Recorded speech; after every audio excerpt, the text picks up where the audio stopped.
4 മണ്ഡലങ്ങളിലെ കോൺഗ്രസിന്റെ സ്ഥാനാർത്ഥി പ്രഖ്യാപനം ഇന്നുണ്ടായേക്കും. വടകരയിലാണ് ഇപ്പോഴും സ്ഥാനാർത്ഥി നിർണയത്തിൽ അനിശ്ചിതത്വം തുടരുന്നത്.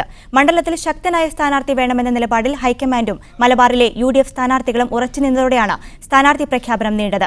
മത്സരരംഗത്തേക്ക് ഇറങ്ങാൻ സിറ്റിംഗ് MP മുല്ലപ്പള്ളി രാമചന്ദ്രനുമേൽ സമ്മർദ്ദം ശക്തമായിട്ടുണ്ട്. വയനാട് T സിദ്ദിഖും ആലപ്പുഴയിൽ ഷാനിമോൾ ഉസ്മാനും ആറ്റിങ്ങലിൽ അടൂർ പ്രകാശും സ്ഥാനാർത്ഥിത്വം ഉറപ്പിച്ചു.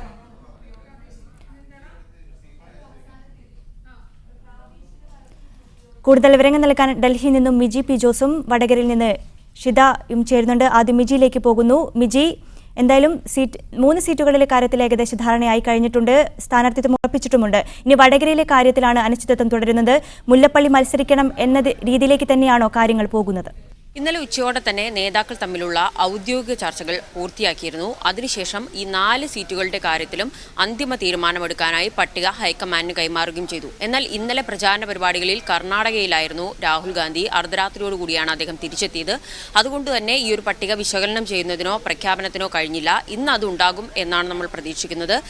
നേരത്തെയെല്ലാം നമ്മൾ പറഞ്ഞതുപോലെ തന്നെ 3 മണ്ഡലങ്ങളുടെ കാര്യത്തിൽ ഏറെക്കുറെ ധാരണയായി കഴിഞ്ഞിട്ടുണ്ട്. വയനാട് T സിദ്ദിഖ്, ആലപ്പുഴയിൽ ഷാനിമോൾ ഉസ്മാൻ, ആറ്റിങ്ങലിൽ അടൂർ പ്രകാശ് എന്ന നിലയിൽ ഇത് ധാരണയായതാണ്. പക്ഷേ വടകരയിൽ തട്ടിയാണ് നിലവിൽ സ്ഥാനാർത്ഥി പ്രഖ്യാപനം വൈകുന്നത്.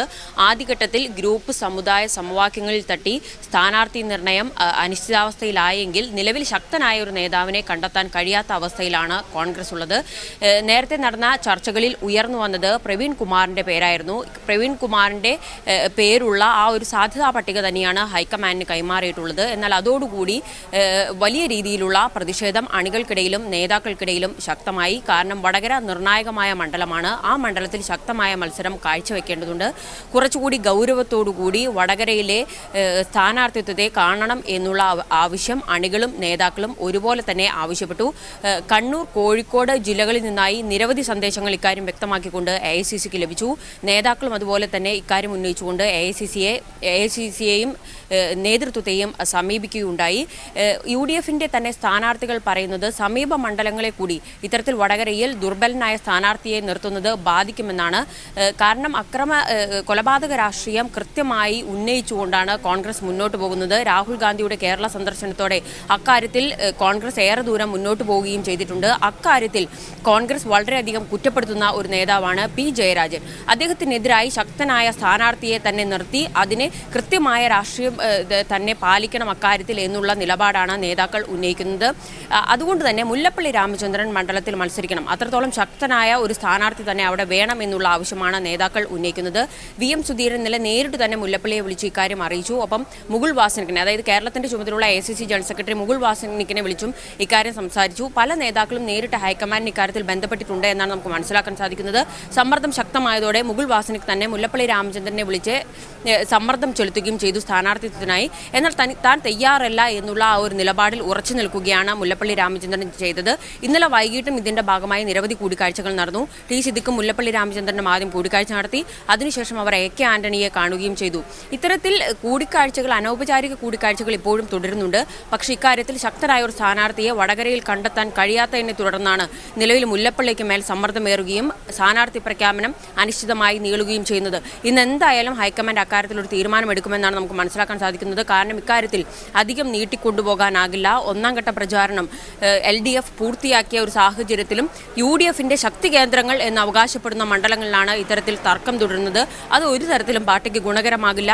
അത് ഇപ്പോൾ തന്നെ നേതാക്കൾക്കിടയിൽ ശക്തമായ അഭിപ്രായ ഭിന്നത നിലനിൽക്കുന്നു എന്ന തരത്തിലുള്ള പ്രതീതി ഉണ്ടായിക്കഴിഞ്ഞു. ഇത് പാർട്ടിക്ക് വളരെയധികം തെരഞ്ഞെടുപ്പിൽ ദോഷം ചെയ്യും. ആ ഒരു സാഹചര്യത്തിൽ എത്രയും പെട്ടെന്ന് തന്നെ അന്തിമ തീരുമാനത്തിലെത്തി പ്രഖ്യാപനം വേണം എന്നുള്ള ഒരു നിലപാടിലേക്കാണ് നിലവിലെത്തിയിട്ടുള്ളത്. അതിനുള്ള ശ്രമങ്ങൾ തന്നെയാണ് തുടരുന്നത്. അതുകൊണ്ട് തന്നെ പ്രഖ്യാപനം ഇന്ന് തന്നെ ഉണ്ടാകുമെന്നാണ് നമുക്ക് മനസ്സിലാക്കാൻ സാധിക്കുന്നത്. വയനാടിൻ്റെ കാര്യത്തിൽ തന്നെ കണ്ടതാണ് AI ഗ്രൂപ്പുകൾ ശക്തമായ കടുംപിടുത്തം തുടരുന്നത്. ഇന്നലെ ഉച്ചയോടെ നടന്ന, അതായത് ഉമ്മൻചാണ്ടിയുടെ സാന്നിധ്യത്തിൽ ചർച്ച നടത്തി തീരുമാനം എടുക്കാമെന്നുള്ള ഈ ഒരു 4 സീറ്റുകളുടെ കാര്യത്തിൽ അത്തരത്തിലുള്ള ഒരു തീരുമാനത്തിലേക്കാണ് എത്തിയത്. അതിന്റെ അടിസ്ഥാനത്തിൽ ആദ്യഘട്ട ചർച്ച നടത്തി. ആ ചർച്ചയിൽ ഉമ്മൻചാണ്ടിയും രമേശ് ചെന്നിത്തലയും മുല്ലപ്പള്ളി രാമചന്ദ്രനും മാത്രമാണ് പങ്കെടുത്തത്. ഏകദേശം 40 മിനിറ്റോളം ചർച്ച പിന്നിട്ട ശേഷമാണ് ഉമ്മൻചാണ്ടി ആ ഒരു യോഗത്തിലേക്ക് എത്തിയതും അതിന്റെ ഭാഗമായതും.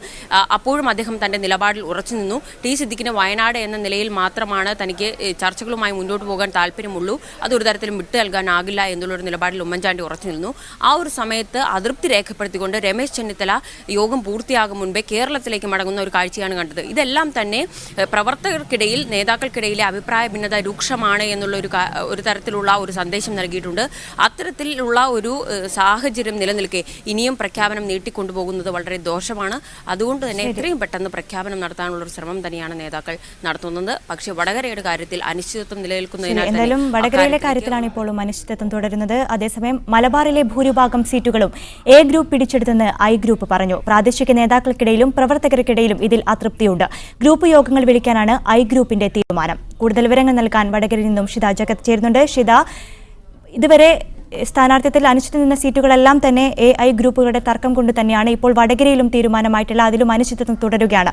ഇപ്പോഴും പരസ്യ പ്രതികരണവുമായി ഐ ഗ്രൂപ്പുകൾ രംഗത്തെത്തിയിരിക്കുകയാണ്. കൂടുതൽ സീറ്റുകൾ നൽകിയത് എ ഗ്രൂപ്പാണെന്ന ആരോപണവുമായി ഇതിൽ പരസ്യ പ്രതികരണവുമായിട്ടാണോ നേതാക്കൾ എത്തിയിരിക്കുന്നത്?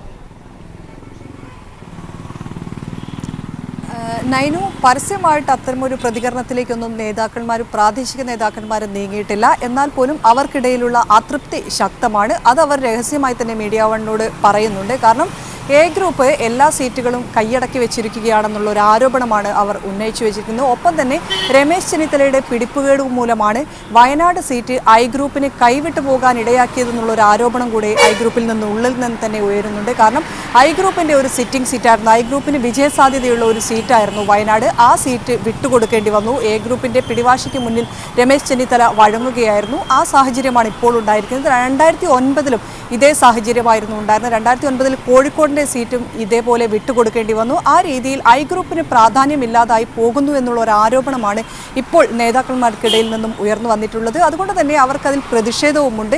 ഇന്നും നാളെയുമായി പ്രാദേശിക തലത്തിൽ തന്നെ യോഗങ്ങൾ ചേർന്നുകൊണ്ട് ഭാവി പരിപാടികൾ വിലയിരുത്താനുള്ളൊരു ശ്രമം കൂടെ അവർ നടത്തുന്നുണ്ട്. കോഴിക്കോട് ഉൾപ്പെടെയുള്ള സ്ഥലങ്ങളിൽ ഇന്ന് ഈ ഐ ഗ്രൂപ്പിൻ്റെ വിവിധ യോഗങ്ങൾ, രഹസ്യ യോഗങ്ങൾ ചേരാനുള്ള ഒരു സാധ്യതയുണ്ട്. ആ സാധ്യത ഗ്രൂപ്പ് നേതാക്കൾ തന്നെ മുന്നോട്ട് വെക്കുന്നുമുണ്ട്. ഇതിൽ പ്രധാനമായും എടുത്തു പറയേണ്ട, അങ്ങനെ ഒരു സാധ്യത വന്നു കഴിഞ്ഞാൽ പല മണ്ഡലങ്ങളിലും കോൺഗ്രസിന് അതൊരു വലിയൊരു തിരിച്ചടിയാകുമെന്നുള്ളതാണ്. കാരണം ഐ ഗ്രൂപ്പിൽ തർക്കത്തിൽപ്പെട്ട് വോട്ട് മറയുന്ന ഒരു സാഹചര്യം ഉണ്ടാവുകയാണെങ്കിൽ അത് UDF-നായിരിക്കും ഏറ്റവും കൂടുതൽ ബാധിക്കുക. ഒപ്പം തന്നെ പല മണ്ഡലം, കോഴിക്കോട് ഉൾപ്പെടെയുള്ള UDF വിജയസാധ്യത ഉറപ്പിച്ച ഇഞ്ചോടിഞ്ച് പോരാട്ടം നടക്കുന്ന മണ്ഡലങ്ങളിൽ പോലും ഇത്തരത്തിലുള്ള പ്രതിഷേധം സ്ഥാനാർത്ഥികളെ ബാധിക്കും, സ്ഥാനാർത്ഥികളുടെ പ്രചരണത്തെയും ബാധിക്കും. ഒപ്പം വടകരയുടെ കാര്യത്തിലേക്ക് വന്നാൽ, വടകര ഇതുവരെ സ്ഥാനാർത്ഥിയെ തീരുമാനിച്ചിട്ടില്ല. അതിൽ നേതാക്കന്മാർക്ക്, വടകരയിലെ കോൺഗ്രസ് നേതാക്കന്മാർക്ക് അതൃപ്തിയുണ്ട്. കാരണം LDF-ന്റെ പ്രചരണം വലിയ ശക്തമായ രീതിയിൽ തന്നെ മുന്നോട്ട് പോകുന്നു. പി ജയരാജൻ എന്ന സ്ഥാനാർത്ഥി പര്യടനം പലവട്ടം മണ്ഡലങ്ങളിൽ നടത്തിയിട്ടുണ്ട്. കുടുംബയോഗങ്ങൾ ചേർന്നിട്ടുണ്ട്. ഇതെല്ലാം കടന്ന് മുന്നോട്ട് പോകുമ്പോൾ UDF-ന്റെ തെരഞ്ഞെടുപ്പ് കൺവെൻഷൻ വരെ മാറ്റിവെക്കേണ്ട ഒരു സാഹചര്യം UDF-നുണ്ടായിരിക്കുന്നു. അതുകൊണ്ട് തന്നെ ആ രീതിയിൽ ഒരു പരസ്യമായ അതൃപ്തി അവർക്കുമുണ്ട്. ഇക്കാര്യത്തിലെല്ലാം തന്നെ ഇന്ന് തീരുമാനമുണ്ടായേക്കുമെന്നുള്ളൊരു പ്രതീക്ഷയാണ് നേതാക്കന്മാർ പങ്കുവെക്കുന്നത്. നൈനി, ഷിത, അതോടൊപ്പം തന്നെ വടകരയിലെ ഒരു സ്ഥാനാർത്ഥിത്വത്തിന്റെ കാര്യമാണ്. ഇപ്പോഴും അനിശ്ചിതത്വം തുടരുകയാണ്. ആ ഒരു സീറ്റിന്റെ കാര്യത്തിൽ മാത്രമാണ് ഇപ്പോൾ ഒരു അനിശ്ചിതത്വം തുടരുന്നതും. ഈ ഒരു സാഹചര്യത്തിൽ വടകരയിലെ എങ്ങനെയാണ്? കാരണം മുല്ലപ്പള്ളി രാമചന്ദ്രൻ മത്സരിക്കണമെന്ന സമ്മർദ്ദം തന്നെയാണ് അവിടെയുള്ള നേതാക്കൾക്കിടയിൽ നിന്നും ഉയരുന്നത്. പല പേരുകളും മുന്നിൽ വന്നിട്ടുണ്ടെങ്കിലും അതിനൊക്കെ പ്രതിഷേധവും ഒക്കെ തന്നെ പുറത്തു വരികയും ഇന്നലെ കുറ്റ്യാടിയിൽ മുല്ലപ്പള്ളിക്കെതിരെ പോസ്റ്ററുകളൊക്കെ പ്രത്യക്ഷപ്പെടുന്ന, വിദ്യാ ബാലകൃഷ്ണനെതിരെ പോസ്റ്ററുകളൊക്കെ പ്രത്യക്ഷപ്പെടുന്ന ഒരു സാഹചര്യം ഒക്കെ ഉണ്ടായിരുന്നു. ഈ ഒരു സാഹചര്യത്തിൽ എങ്ങനെയാണ് മുല്ലപ്പള്ളി എന്നെ മത്സരിക്കണം എന്നൊരു സമ്മർദ്ദം തന്നെയാണ് അവിടുന്ന് ഉയരുന്നത്? തീർച്ചയായും പി ജയരാജനെ പോലെ LDF അത്രയും കരുത്തനായ ഒരു സ്ഥാനാർത്ഥിയെ മുന്നോട്ട് ഇറക്കുമ്പോൾ പൊതുവെ ബലഹീനരായ സ്ഥാനാർത്ഥികൾ വേണ്ട എന്നൊരു അഭിപ്രായമായിരുന്നു UDF-ൽ നിന്ന് ഉയർന്നിട്ടുള്ളത്. അതുകൊണ്ട് തന്നെയാണ് വിദ്യാ ബാലകൃഷ്ണൻ്റെ പേര് അവസാന നിമിഷം വരെ വടകരയിൽ വരും എന്നുള്ള, വിദ്യാ ബാലകൃഷ്ണൻ്റെ പേര് അവിടെ പ്രഖ്യാപിക്കുമെന്നുള്ളൊരു നില വന്നപ്പോഴാണ് നേതാക്കന്മാർ ഇടപെടുകയും AICC-യെ പോലും വിവരം അറിയിക്കുകയും ചെയ്തിരുന്നത്. പിന്നീട് പരസ്യമായി തന്നെ പോസ്റ്ററുകൾ ഒട്ടിക്കുന്ന രീതിയിൽ തന്നെ മുന്നോട്ട് വരികയും ചെയ്തു. ഈ സാഹചര്യം UDF-ന് ഗുണം ചെയ്യില്ല എന്നുള്ളൊരു വിലയിരുത്തലാണുള്ളത്. കാരണം മുല്ലപ്പള്ളി മത്സരിക്കാൻ 2 തവണ മണ്ഡലത്തിൽ പ്രതിനിധീകരിച്ച MP മുല്ലപ്പള്ളിയാണ്. ഒപ്പം തന്നെ 2009 അത്രയും കാലം ഇടതുപക്ഷത്തിൻ്റെ കോട്ടയായിരുന്ന വടകര മണ്ഡലം പിടിച്ചെടുത്തത് മുല്ലപ്പള്ളിയാണ്. ഈ സാഹചര്യത്തിൽ പി ജയരാജനോട് എതിരിട്ട് നിൽക്കാൻ, പി ജയരാജന് എതിരായ ഒരു സ്ഥാനാർത്ഥി ഉണ്ടെങ്കിൽ അത് മുല്ലപ്പള്ളിയെ പോലെ തന്നെയുള്ള ഒരു കരുത്തനായ സ്ഥാനാർത്ഥി വേണമെന്നുള്ളൊരു വികാരമാണ് വടകരയിലെ പ്രവർത്തകർക്കുള്ളത്. ഒപ്പം തന്നെ RMPയുടെ കാര്യവും കൂടെ നമ്മൾ ഇതിൽ എടുത്തു പറയേണ്ടത്. മനസ്സിലാക്കേണ്ടതാണ്. RMP UDF-ന് നിരുപാധിക പിന്തുണ നൽകിയിരിക്കുന്നു. അത് പ്രത്യേകിച്ച് മുല്ലപ്പള്ളി രാമചന്ദ്രൻ തന്നെ ആ സീറ്റിൽ വരണം, ആ മണ്ഡലത്തിൽ മത്സരിക്കണം എന്നുള്ള ഒരു താല്പര്യം മുന്നിൽ കണ്ടുകൊണ്ട് തന്നെയാണ് വിദ്യാ ബാലകൃഷ്ണന്റെ പേര് ഉയർന്നപ്പോൾ തന്നെ RMP അതിലുള്ള പ്രതിഷേധം അറിയിച്ചിട്ടുണ്ടായിരുന്നു. ഒപ്പം തന്നെ പ്രവീൺ കുമാറിന്റെ പേരും ഇവിടെ വടകരയിൽ ഉയർന്നു കേട്ടു. വടകരയിൽ പ്രവീണിന്റെ പേര് ഉയർന്നു കേട്ടപ്പോഴും അത്തരമൊരു വടകരയിൽ മുല്ലപ്പള്ളി മത്സരിക്കണമെന്ന സമ്മർദ്ദം തന്നെയാണ്. എന്തായാലും ആ സീറ്റിൽ തന്നെയാണ് ഇപ്പോഴും അനിശ്ചിതത്വം തുടരുന്നത്. ഇന്ന് എന്തായാലും ഇതിലൊരു അന്തിമ തീരുമാനമുണ്ടാകുമെന്നാണ്. അതിനുശേഷം സ്ഥാനാർത്ഥി പ്രഖ്യാപനം ഉണ്ടാകുമെന്നും പ്രതീക്ഷിക്കുന്നു. ഷിത ജഗത്താണ് വിവരങ്ങൾ നൽകിയത്. ഒപ്പം വിജി പി ജോസ്.